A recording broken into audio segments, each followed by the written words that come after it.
ओम नमः शिवाय। हिंदू कहानी संग्रह में आप सभी का स्वागत है। दोस्तों, हमारी भारतीय संस्कृति का एक महत्वपूर्ण दिवस पर्व अक्षय तृतीया। अक्षय तृतीया आखा तीज वैशाख मास में शुक्ल पक्ष की तृतीया तिथि को कहते हैं। पौराणिक ग्रंथों के अनुसार इस दिन जो भी शुभ कार्य किए जाते हैं उनका अक्षय फल मिलता है। इसी कारण इसे अक्षय तृतीया कहा जाता है।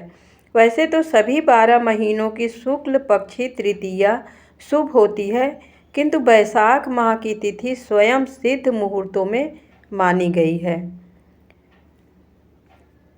अक्षय तृतीया के दिन ब्रह्म मुहूर्त में उठकर समुद्र या गंगा स्नान करने के बाद भगवान विष्णु की शांत चित्त होकर विधि विधान से पूजा करने का प्रावधान है। नैवेद्य में जौ या गेहूं का सत्तू, ककड़ी और चने की दाल अर्पित किया जाता है। तत्पश्चात फल, फूल, बर्तन तथा वस्त्र आदि दान करके ब्राह्मणों को दक्षिणा दी जाती है। ब्राह्मण को भोजन करवाना कल्याणकारी समझा जाता है। मान्यता है कि इस दिन सत्तू अवश्य खाना चाहिए और नए वस्त्र और आभूषण पहनने चाहिए। गौ, भूमि, स्वर्ण, पात्र इत्यादि का दान भी इस दिन किया जाता है। ये तिथि बसंत ऋतु के अंत और ग्रीष्म ऋतु का प्रारंभ का दिन भी है। इसलिए अक्षय तृतीया के दिन जल से भरे घड़े, कुल्हड़, सकोरे, पंखे, खड़ाऊँ, छाता, चावल, नमक, घी, खरबूजा, ककड़ी, चीनी, साग, इमली, सत्तू आदि गर्मी में लाभकारी वस्तुओं का दान पुण्यकारी माना गया है। इस दान के पीछे यह लोक विश्वास है कि इस दिन जिन जिन वस्तुओं का दान किया जाएगा वे समस्त वस्तुएं स्वर्ग या अगले जन्म में प्राप्त होगी। इस दिन लक्ष्मी नारायण की पूजा सफ़ेद कमल अथवा सफ़ेद गुलाब या पीले गुलाब से करना चाहिए। ऐसी भी मान्यता है कि अक्षय तृतीया पर अपने अच्छे आचरण और सद्गुणों से दूसरों का आशीर्वाद लेना अक्षय रहता है। भगवान विष्णु और माता लक्ष्मी की पूजा विशेष फलदायी मानी गई है। इस दिन किया गया आचरण और सत्कर्म अक्षय रहता है। इसलिए इस दिन बड़े बुजुर्गों का सेवा या कुछ अच्छा काम करके जितना भी हो सके हमें आशीर्वाद लेना चाहिए। इसलिए इस दिन पूजा पाठ और अच्छे काम करने का विशेष महत्व माना गया है। भविष्य पुराण के अनुसार इस तिथि की युगादि तिथियों में गणना होती है। सतयुग और त्रेता युग का प्रारंभ इसी तिथि से हुआ है। भगवान विष्णु ने नर नारायण, हयग्रीव और परशुराम जी का अवतरण भी इसी तिथि को हुआ था। ब्रह्मा जी के पुत्र अक्षय कुमार का आविर्भाव भी इसी दिन हुआ था। इस दिन श्री बद्रीनाथ जी की प्रतिमा स्थापित कर पूजा की जाती है और श्री लक्ष्मी नारायण के दर्शन किए जाते हैं। प्रसिद्ध तीर्थ स्थल बद्रीनारायण के कपाट भी इसी तिथि से ही पुनः खुलते हैं। वृंदावन स्थित श्री बांके बिहारी जी मंदिर में भी केवल इसी दिन श्री विग्रह के चरण दर्शन होते हैं, अन्यथा वे पूरे वर्ष वस्त्रों से ढके रहते हैं।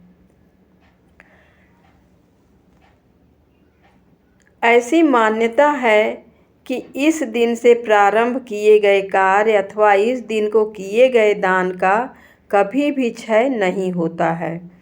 आइए प्रचलित कथाएं, पौराणिक कथाएं जानते हैं। अक्षय तृतीया की अनेक व्रत कथाएं प्रचलित हैं। ऐसी ही एक कथा के अनुसार प्राचीन काल में एक धर्मदास नामक वैश्य था। उसकी सदाचार, देव और ब्राह्मणों के प्रति काफ़ी श्रद्धा थी। इस व्रत के महात्म्य को सुनने के पश्चात उसने इस पर्व के आने पर गंगा में स्नान करके विधि पूर्वक देवी देवताओं की पूजा की। व्रत के दिन स्वर्ण वस्त्र तथा दिव्य वस्तुएं ब्राह्मणों को दान में दी। अनेक रोगों से ग्रस्त तथा वृद्ध होने के बावजूद भी उसने उपवास करके धर्म, कर्म और दान पुण्य किया। यही वैश्य दूसरे जन्म में कुशावती का राजा बना। कहते हैं कि अक्षय तृतीया के दिन किए गए दान व पूजन के कारण वह बहुत धनी प्रतापी राजा बना। वह इतना धनी और प्रतापी राजा था कि त्रिदेव तक उसके दरबार में अक्षय तृतीया के दिन ब्राह्मण का वेश धारण करके उसके महायज्ञ में शामिल होते थे। अपनी श्रद्धा और भक्ति का उसे कभी घमंड नहीं हुआ और महान वैभवशाली होने के बावजूद भी वह धर्म मार्ग से विचलित नहीं हुआ। माना जाता है कि यही राजा आगे चलकर राजा चंद्रगुप्त के रूप में पैदा हुआ। स्कंद पुराण और भविष्य पुराण में उल्लेख है कि वैशाख शुक्ल पक्ष की तृतीया को रेणुका के गर्भ से भगवान विष्णु ने परशुराम रूप में जन्म लिया। दक्षिण भारत में परशुराम जयंती को विशेष महत्व दिया जाता है। परशुराम जयंती होने के कारण इस तिथि में भगवान परशुराम के आविर्भाव की कथा भी सुनी जाती है। इस दिन परशुराम जी की पूजा करके उन्हें अर्घ्य देने का बड़ा महात्म्य माना गया है। सौभाग्यवती स्त्रियां और कुंवारी कन्याएं इस दिन गौरी पूजा करके मिठाई, फल और भीगे हुए चने बांटती हैं। गौरी पार्वती की पूजा करके धातु या मिट्टी के कलश में जल, फल, फूल, तिल, अन्न आदि लेकर दान करती हैं। मान्यता है कि इसी दिन जन्म से ब्राह्मण और कर्म से क्षत्रिय भृगुवंशी परशुराम जी का जन्म हुआ था। एक कथा के अनुसार परशुराम जी की माता और विश्वामित्र की माता के पूजन के बाद प्रसाद देते समय ऋषि ने प्रसाद बदल कर दे दिया था, जिसके प्रभाव से परशुराम ब्राह्मण होते हुए भी क्षत्रिय स्वभाव के थे और क्षत्रिय पुत्र होने के बाद भी विश्वामित्र ब्रह्मर्षि कहलाए। उल्लेख है कि सीता स्वयंवर के समय परशुराम जी अपना धनुष बाण श्री राम को समर्पित कर सन्यासी का जीवन बिताने अन्यत्र चले गए। अपने साथ एक फरसा रखते थे, तभी उनका नाम परशुराम पड़ा। हर जगह कई जगह अपने अपने तरीके से मनाते हैं। बुंदेलखंड में अक्षय तृतीया से प्रारंभ होकर पूर्णिमा तक बड़ी धूमधाम से उत्सव मनाया जाता है, जिसमें कुंवारी कन्याएं अपने भाई, पिता तथा गांव, घर और कुटुंब के लोगों को शगुन बांटती हैं और गीत गाती हैं। अक्षय तृतीया को राजस्थान में वर्षा के लिए शगुन निकाला जाता है। वर्षा की कामना की जाती है। लड़कियां झुंड बनाकर घर घर जाकर शगुन गीत गाती हैं और लड़के पतंग उड़ाते हैं।